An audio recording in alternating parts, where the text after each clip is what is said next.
হয় ততক্ষণ তার কোনো ইবাদত এবং সদকা গৃহীত হয় না। যে ব্যক্তি খোদার জন্য जो शख्स खुदा के लिए जो ভালোবাসার আবেগ রাখে সে वो अपने अपनाए जिन्स से অন্যে बढ़कर তার रहता है। সমগোত্রীয়দের ছাড়িয়ে ऐसे যায়। लोग खुदा से এমন बरकत লোকেরা पाते খোদার हैं। নিকট থেকে কল্যাণ রাজি লাভ করে। बस कबूलियत दुआ के অতএব लिए দোয়া গৃহীত হওয়ার জন্য भी जरूरी है তৌহিদের প্রতি পূর্ণ कि तौहीद বিশ্বাস पर कामिल यकीन हो এবং ঈমান থাকা আবশ্যক। আর আল্লাহ তাআলার সমীপে তার ভালোবাসা লাভের জন্য সর্বাগ্রে দোয়া করতে হয়। लोग लिखते हैं कि हम যারা লেখেন আমরা অনেক দোয়া করেছি, আমরা এই করেছি, সেই করেছি, নফল পড়েছি, সদকা দিয়েছি, কিন্তু দোয়া গৃহীত হয়নি, তাদের এই বিষয়টি একটু ভেবে দেখা উচিত।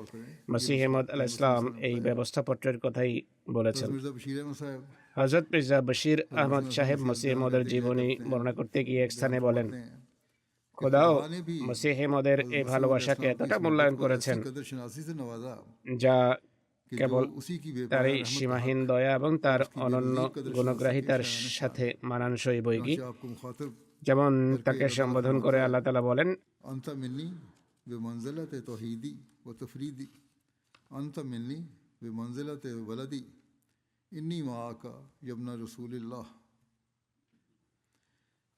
यानी चूंकि इस जमाने में तू मेरी तौहीद का अलमबरदार যেহেতু এই যুগে তুমি আমার তৌহিদের পতাকাবাহী, পৃথিবীতে তৌহিদের হারানোর সম্পদকে পুনর্বহাল করছো, তাই হে মোহাম্মদ মসিহ, प्यारा है जैसा তুমি আমার কাছে আমার তৌহিদ ও और चूंकि তফরিদ তথা আমার একত্ব ও স্বাতন্ত্রতার মতো প্রিয়। अपने मसीह খ্রিস্টানরা যেহেতু মিথ্যা এবং অপবাদমূলকভাবে তাদের মসিহকে খোদার দৈহিক পুত্র বানিয়ে বসেছে, তাই আমার আত্মমর্যাদাবোধ দাবি করলো যে আমি যেন তোমাকে সেভাবে ভালোবাসি যা সন্তানের প্রাপ্য হয়ে থাকে, যাতে বিশ্ববাসীর সামনে স্পষ্ট হয়ে যায় যে মোহাম্মদ রাসূলুল্লাহর শিষ্য আতফালুল্লাহ বা আল্লাহর সন্তান তুল্য হওয়ার মর্যাদায় উপনীত হতে পারে। मोहम्मद আর যেহেতু তুমি আমার প্রেমাস্পদ মোহাম্মদ রাসূলুল্লাহর ধর্মের সেবায় অহরাত্র নিমগ্ন और এবং তার ভালোবাসায় বিভোর, इसलिए তাই मैं तुझे আমি তোমাকে আমার সেই প্রিয় ভাজনের हैसियत में আধ্যাত্মিক সন্তান হিসেবে আমার और अपनी অমর ভালোবাসা এবং আমার मैयत के চিরন্তন সাহচর্যের পদকে ভূষিত করছি। মসিহ মউদের প্রতি যে এলহাম হয়েছিল সেই এলহামের এটি অর্থ। आपकी सीरत के ज़मन में ही তার জীবনের প্রেক্ষাপটেই মির্জা বশির আহমদ সাহেব এক স্থানে লিখছেন, মসিহ মউদের আবির্ভাবের इस्लाम মহান উদ্দেশ্য ও লক্ষ্য ছিল ইসলামের সেবা এবং তৌহিদ और इस প্রতিষ্ঠা। ज़माने में हकीकी আর तौहीद সেই का যুগে सबसे ज़्यादा খাঁটি मुकाबला তৌহিদের সবচেয়ে বড় মোকাবেলা तौहीद का सबसे ज़्यादा मुकाबला मसीहत के খ্রিস্টবাদের সাথেই ছিল, খ্রিস্টবাদের সাথে প্রতিদ্বন্দ্বিতা হচ্ছিল। আজও কোনো কোনো অঞ্চলে जो तौहीद की आड़ में खतरनाक शिर्क की तालीम এটি এমনটি হচ্ছে যারা তৌহিদের ছদ্মাবরণে ভয়ানক শিরকে শিক্ষা দেয় এবং ঈসা আলাইহিস সালামকে নাউজুবিল্লাহ খোদার পুত্র সাব্যস্ত করে আল্লাহ তাআলার इसलिए हज़रत मसीह मौद তথা এক ও দ্বিতীয় খোদার পাশে বসায়। এই জন্যই মসিহ মউদের খ্রিস্টবাদের বিরুদ্ধে প্রবল वैसे भी आपके मनसूबे मसीहियत উচ্ছ্বাস ছিল। আর এমনিতেও মসিহ হিসাবে कसरत পদাধিকার বলে তার প্রধান দায়িত্ব বিভিন্ন হাদিসে কাসরত সলিব বলেই বর্ণিত হয়েছে। তাই তিনি ঈসার মৃত্যুর উপর অনেক বেশি গুরুত্ব আরোপ করতেন, কেননা শুধুমাত্র এই একটি বিষয় সাব্যস্ত হলেই খ্রিস্ট ধর্মের কবর রচিত হয়, অর্থাৎ ঈসার মৃত্যুর ফলে আর ঈশ্বরত্ব টিকে থাকে না, আর তৃত্ববাদেরও নাম চিহ্ন মিটে যায়, আর প্রায়শ্চিত্তবাদ বা তৃত্ববাদও স্বীয় নড়বড়ে ভিত্তির উপর প্রতিষ্ঠিত থাকতে পারে না। নিঃসন্দেহে ঈসা আলাইহিস সালামের মৃত্যুর বিশ্বাস স্বভাবতই মসিহ মউদের নিজস্বতা প্রমাণের প্রথম সোপান, কিন্তু এই বিষয়ের প্রকৃত গুরুত্ব যে কারণে মসিহ মউদ এর উপর বেশি গুরুত্ব আরোপ করতেন তা বর্তমান খ্রিস্টবাদের খণ্ডনের জন্য খণ্ডনের সাথেই সম্পর্ক রাখে। তিনি প্রায়শই বলতেন, তোমরা ঈসাকে মরতে দাও, কেননা এতেই ইসলামের জীবন নিহিত। হায় আমাদের অন্যান্য মুসলমান ভাইরা যদি এই সূক্ষ্ম বিষয়টি অনুধাবন করে কমপক্ষে খ্রিস্টবাদের মোকাবেলা আমাদের সাথে একমত হতো। মসিহ মউদের দাবি মানা বা না মানা ভিন্ন বিষয়, কিন্তু এখানে মানা উচিত ছিল যার মাধ্যমে ইসলামের শ্রেষ্ঠত্ব সাব্যস্ত হয়। খ্রিস্টানদের ভ্রান্ত বিশ্বাস এবং এই যুগে সেসব বিশ্বাসের বিশ্বজুড়ে প্রসারের বিষয়টি মসিহ মউদের হৃদয়ে এত ভারী বোঝা হিসাবে চেপে বসেছিল যে তিনি এক স্থানে ব্যথা ও বেদনায় জর্জরিত হয়ে অত্যন্ত প্রতাপের সাথে বলেন যে আমি সর্বক্ষণে চিন্তা মগ্ন থাকি যে কোনোভাবে আমাদের এবং খ্রিস্টানদের মাঝে মীমাংসা হয়ে যাক, মৃত পূজার অনিষ্টে আমার হৃদয়ে রক্তক্ষরণ হয় এবং আমার প্রাণ অদ্ভুত এক কষ্টে জর্জরিত। এটি অপেক্ষা অধিক আর কোন মর্মযাতনা হবে যে একজন অধম মানুষকে খোদা বানানো হয়েছে এবং এক পুষ্টি ধূলিকে বিশ্ব প্রতিপালক জ্ঞান করা হয়েছে। যদি আমার মনিব এবং আমার সর্বশক্তিমান খোদা আমাকে আশ্বস্ত না করতেন যে চূড়ান্ত বিজয় তৌহিদেরই,